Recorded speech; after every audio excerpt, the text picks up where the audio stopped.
गेल्या वर्षी आपण काही निधी मंजूर केला आणि आपण नारळ पडला आणि हे सगळं मला वाटतं 28 का 30 लाख रुपयाला आपण काम दिलं, बरोबर आहे.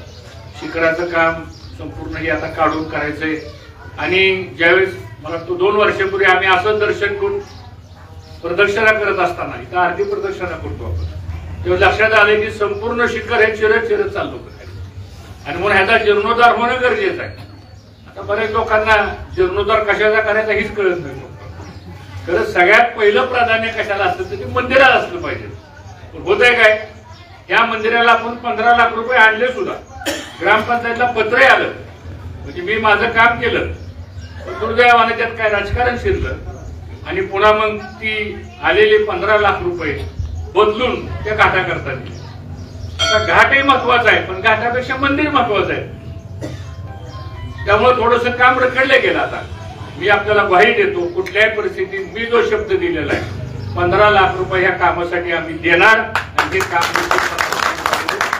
म्हणजे नाही आमच्या योजनेमध्ये जर अजून 2 महिने अडवतील, आपल्याला किती अडवतील बरं, अजून किती अडवतील ना, चालेल का. आता 10 वर्ष तर अडवलंच सांगतो आता. पण देवाच्या कामामध्ये सुद्धा जर अशा पद्धतीने जर हे करत असतो किती योग्य नाही.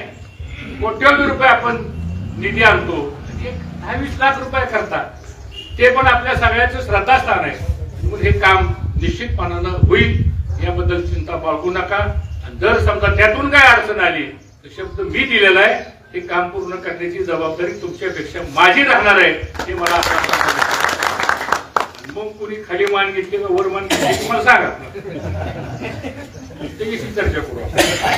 त्याला माझ्याशी बोलताना मान वर करूनच बोलावं लागेल, मान करून नाही बोलावं लागेल. त्यामुळं विषय इथं आबा मानल्याप्रमाणे सगळं काम जे आहे आता तीर्थक्षेत्र विकास आराखड्यामध्ये नंदुबाचं देवस्थान कुणी आणलं, सभा मंडप कुणी बांधला, त्या परिसराची कामं कुणी केली, पिण्याच्या पाण्याची टाकी कुणी बांधली, कमान कुणी बांधली, रस्ते कुणी केले, इथला बंधारा ह्या नदीवरचा बंधारा कुणी केला.